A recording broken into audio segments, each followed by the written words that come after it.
اس کو اپنی کامیابی میں اتنا گھمنڈ ہے، وہ ساری کامیابی اپنی سمجھ رہا ہے، لیکن قسم خدا کی میں یہ بات دعوے سے کہتا ہوں اور میں اس بات کو فخر سے کہتا ہوں، اگر ہم کامیاب ہیں، اگر رب نے ہمیں کچھ عطا فرمایا ہے تو یار ماں باپ کا تو حق ہے کہ وہ اولاد کو کامیاب بنائے، ماں باپ کا تو حق ہے کہ وہ اولاد کی اچھی تربیت دے، ماں باپ کا تو یہ فریضہ ہے کہ وہ اولاد کی اچھی تربیت کے لیے سب کچھ کریں۔ لیکن کبھی یہ سوچا ہے یار کہ ہم تو پڑھ رہے ہیں، ہم تو آرام سے پڑھ رہے ہیں، ہمارا چھوٹا بھائی ہے، ہمارا بڑا بھائی ہے، وہ ہمارے حصے کا بھی کام کر رہا ہے، ہمارے حصے کا بھی کام کر رہا ہے، تو قسم خدا کی جب رب ہمیں کچھ عطا کر دے تو ہمیں جس طریقے سے ماں باپ کے ساتھ حسن سلوک کرنا ہے، اسی طریقے سے اپنے چھوٹے اور بڑے بھائیوں کا بھی خیال رکھنا ہے۔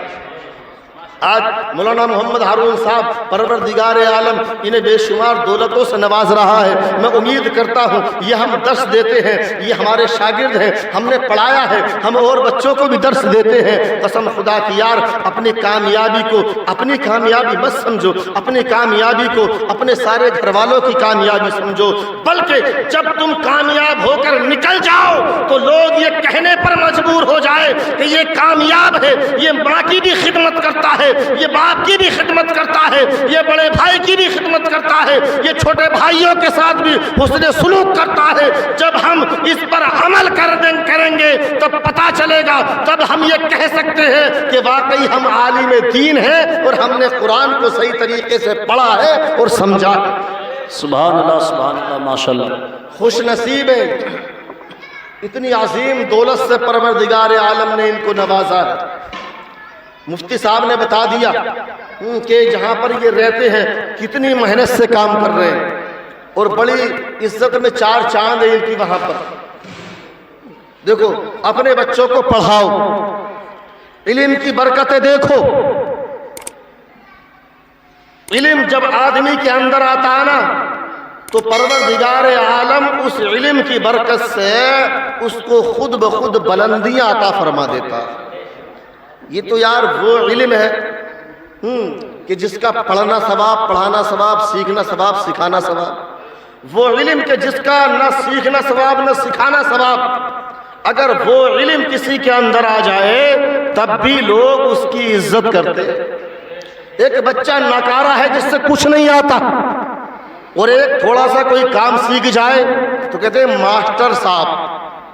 اگر بال کاٹنے کا کام سیکھ گیا تب بھی ماسٹر صاحب، کھانا بنانے کا کام سیکھ گیا، علم ہے یہ بھی، کھانا بنانے کا کام سیکھ گیا تو ماسٹر صاحب، انجینئر صاحب، تو اس کے آگے صاحب لگا دیا آپ نے۔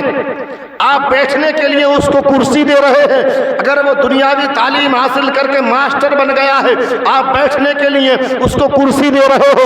قسم خدا کی یار جب اللہ اکبر، جب دنیاوی علم کا یہ عالم ہے، اللہ اکبر، جب دنیاوی علم ایک انسان حاصل کر لیتا ہے تب اس کو بلندیاں مل جاتی ہیں، تب اس کو عظمتیں مل جاتی ہیں، تب اس کو شہرتیں مل جاتی ہیں۔ تو جب وہ علم جس کا پڑھنا بھی ثواب ہے، جس کا پڑھانا بھی ثواب ہے، جب وہ علم کسی کے سینے میں آ جاتا ہے تو پروردگار عالم کیسے بلندی عطا فرماتا ہے، یہ آپ اپنی ماتھے کے نگاہوں سے دیکھ رہے ہیں۔ بے شک، بے شک۔ کتنی عمر ہے ابھی ان سے بڑے بھائی بھی دو ہیں، والد صاحب بھی موجود ہیں، لیکن یہ رب کی عطا ہے، اس علم کی برکت ہے کہ جس علم کو انہوں نے محنت سے اور اپنے ماں باپ کی دعاؤں سے حاصل کیا ہے۔ بے شک، بے شک۔ یہ اس علم کی تبلیغ کر رہے ہیں۔ پروردگار عالم نے کتنی اپنی رحمتوں کو ان پر نازل فرمایا کہ ان کی محنتوں کو دیکھ کر، ان کی مشقتوں کو دیکھ کر ان کے مقتدیوں نے یہ فیصلہ کیا کہ ہم ان کو کچھ بھی دیں تو وہ اتنا فائدہ نہیں پہنچا سکتا، تو انہوں نے یہ فیصلہ کیا کہ ہم ان کو ایک ایسی دولت دے، ایک ایسی دولت دے کہ جس دولت کے ذریعے رب ہمیں بھی ثواب عطا فرمائے اور انہیں بھی ثواب عطا فرمائے۔ اس لیے انہوں نے فیصلہ کر کے ان کو اللہ کے گھر اور اللہ کے پیارے محبوب کے گھر کے دیدار کے لیے روانہ فرما دیا۔ ماشاءاللہ سبحان اللہ بے شک۔ اب یہ ایسا نہیں ہے کہ یہ اپنی محنت سے، بلکہ یہ رب کی عطا ہے۔ پروردگار عالم نے مقتدیہ کے دلوں کے اندر وہ اس علم کی برکت سے وہ جذبہ ڈالا اور ان کو حرم شریف کے سفر کے لیے انہوں نے روانہ فرمایا ہے۔ تو قسم خدا کی پیارے ایک بات یاد رکھو، اور ایک میں شائبہ دور کر دوں، بہت سے کم پڑھے لکھے لوگ یہ اپنے ذہن کے اندر رکھتے ہیں اللہ اکبر کہ یار ابھی ماں بھی حیات ہے، باپ بھی زندہ ہے، ابھی باپ کو بھی حج نہیں کرایا ہے، ماں کو بھی حج نہیں کرایا ہے، کیا ان کا عمرہ قبول ہو جائے گا؟ کیا ان کا حج قبول ہو جائے گا؟ تو قسم خدا کی پیارے اللہ اکبر، یہ ضروری نہیں ہے۔ بے شک ماں باپ کو بھی حج کرانا چاہیے، اور امید ہے میری بات ہوئی ہے قاری صاحب سے کہ وہ بہت جلد اپنے ماں باپ کو بھی حج کرائیں گے، ماں باپ کو بھی عمرہ کرائیں گے۔ لیکن قسم خدا کی یہ کوئی ضروری نہیں ہے، یہ کوئی فرض و واجب نہیں ہے کہ اگر ماں باپ نے نہیں کیا ہے تو اولاد نہیں کر سکتی ہے یا اولاد کا قبول نہیں ہوگا۔ اگر اولاد ماں باپ کے بغیر بھی حج کو جائے گی، اگر اولاد پر حج فرض ہو گیا ہے اور ماں باپ نے نہیں کیا ہے تو اگر اولاد کر لے تو اولاد پر کوئی گناہ نہیں ہے۔ اللہ اکبر پیارے، ابھی بتا رہے تھے قاری صاحب کہ میں نے اپنے والدین سے اجازت بھی لے لی ہے، میں نے اپنے والدین سے پوچھ بھی لیا ہے۔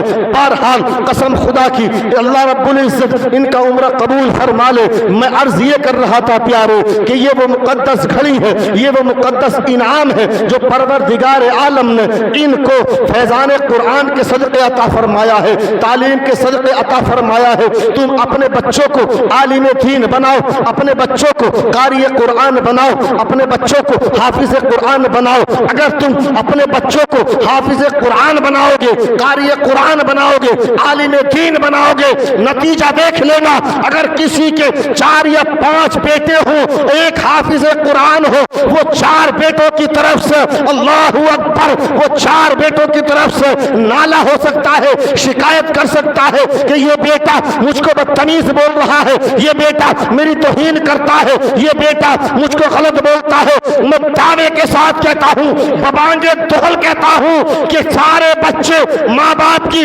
توہین کر سکتے ہیں، برا کہہ سکتے ہیں، گالیاں دے سکتے ہیں، لیکن اگر وہ بچہ ایسا ہے جس کے سینے میں قرآن کی تعلیم ہے، جس کے سینے میں قرآن ہے، جو حافظ قرآن ہے، جو عالم دین ہے، وہ اگرچہ دور رہنے کی وجہ سے اپنے ماں باپ کو اپنے گھر روٹی کھلائے یا نہ کھلائے، لیکن وہ اپنے ماں باپ کو کبھی بدتمیز نہیں بول سکتا۔ سبحان نعرہ تکبیر، نعرہ رسالت، مفتی مظفر حسین صاحب قبلہ، عظمت قرآن، فیضان قرآن، نعرہ تکبیر، نعرہ رسالت، ماشاءاللہ بہت اللہ۔ یہ لکھنؤ میں رہتے ہیں، بہت دور ہے لکھنؤ۔ آپ کو میں مثال دے کے بتا دوں، آپ میں سے کسی کا بچہ اگر دلی میں کام کرتا ہو، وہ تھوڑا اچھا کماتا ہو، اچھا، جو نکمے ہوتے ہیں وہ گھر والوں سے ڈرتے ہیں، اور جو کامیاب پوت ہوتے ہیں نا ان سے گھر والے ڈرتے ہیں۔ جو نکمے ہوتے ہیں وہ گھر والوں سے ڈرتے ہیں، اور جو کامیاب پوت ہوتے ہیں ان سے گھر والے ڈرتے ہیں۔ اگر کوئی باہر کما رہا ہے، اچھا کما رہا ہے، اور جب وہ گھر کو آتا ہے نا سال 6 مہینے میں یا مہینے 2 مہینے میں، تو پورے گھر کے لوگ پہلے ہی مشورہ کر لیں کچھ کہیو متی صاحب سر ہے نا، حاجی جی بھی کہتے ہیں اجن سے تھوڑا کم دماغ دکھائیے، کئی مہینے میں آ رہا، کیونکہ کبھی ایسا نہ ہو پیسے آدھے دے دے آدھے روک لے۔ تو سب تھوڑا سا نارمل رہتے ہیں، سب نارمل، اور وہ تو سینہ تان کے آتا، اگر بائک نہ پہنچی نا چوراہے پہ تو آ کے بیگ پھینک دے گا، تم سے بائک بھی نہ بھیجی گئی وہاں کو۔ لیکن ایک عالم دین اگر 6 مہینے میں بھی گھر کو آ رہا ہے، 1 سال میں بھی اگر حافظ قرآن گھر کو آ رہا ہے، مشاہدہ کر کے دیکھ لینا، تجربہ کر کے دیکھ لینا، وہ وہ 3 مہینے کما کر جب دلی سے آتا ہے تو سینہ تان کر آتا ہے، گھر والے ڈرتے ہیں، یہاں تک کہ باپ بھی سوچتا ہے، ماں بھی سوچتی ہے، لیکن جب ایک حافظ قرآن، ایک عالم دین آتا ہے تو قسم خدا کی معاملہ یہ ہوتا ہے کہ اب وہ گھر والے نہیں ڈرتے بلکہ وہ حافظ قرآن ڈرتا ہوا گھر میں آتا ہے، یہ سوچتا ہوا آتا ہے کہ کہیں ایسا نہ ہو اگر ابا کو زور سے سلام نہ کیا تو ابا ناراض نہ ہو جائے، اگر ماں کے پاس پہلے نہ گیا تو ماں کی شان میں بے ادبی نہ ہو جائے، کوئی ناراض نہ ہو جائے۔ وہ یہ سوچ کر گھر میں داخل ہوتا ہے کہ کہیں ماں باپ کا دل نہ ٹوٹ جائے۔ ماشاءاللہ، یہ برکتیں کائے کی ہیں؟ یہ برکتیں ہیں قرآن کی تعلیم کی، یہ برکتیں ہیں عالم دین ہونے کی۔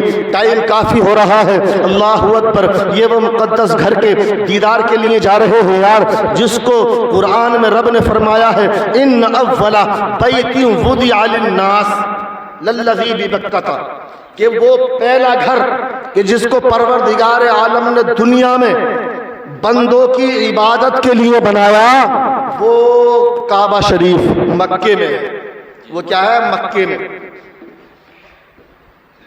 ٹھیک بالکل جب حضرت آدم علیہ نبینا علیہ السلام کو دنیا میں بھیجا گیا تو حضرت آدم علیہ السلام نے رب کی بارگاہ میں خواہش ظاہر کی ہے، میرے مولا جب میں جنت میں تھا نا تو میں بیت معمور کی عبادت کرتا، بیت معمور کی طرف متوجہ ہو کر عبادت فرماتا تھا۔ نعرہ تکبیر، نعرہ رسالت، علامہ مفتی غیاث الدین صاحب قبلہ، نعرہ تکبیر۔ تو میں بیت معمور کی طرف متوجہ ہو کر عبادت کرتا تھا۔ بیت معمور یہ فرشتوں کا کعبہ ہے جو آسمان میں ہے۔ تو تب پروردگار عالم نے حضرت آدم کو حکم دیا کہ اے آدم تم دنیا میں ایک گھر بناؤ جس کی طرف منہ کر کے تم عبادت کرنا۔ تب ٹھیک اسی بیت معمور کے سیدھ میں بالکل نیچے پروردگار عالم کے حکم سے حضرت آدم علیہ نبینا علیہ السلام نے اس کعبہ کی تعمیر فرمائی فرشتوں کے ساتھ مل کر۔ سب سے پہلی تعمیر یہ، اور ایک حدیث میں آتا کہ جب پروردگار عالم نے زمین کو بنانا چاہا، جب رب نے زمین کو بنانا چاہا تب سب سے پہلے کس زمین کو بنایا؟ نبی فرماتے اس زمین کو بنایا جہاں آج خانہ کعبہ ہے۔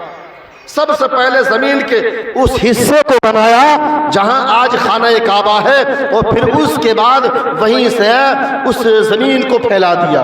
بہرحال بڑا تفصیل طلب وہ موضوع ہے۔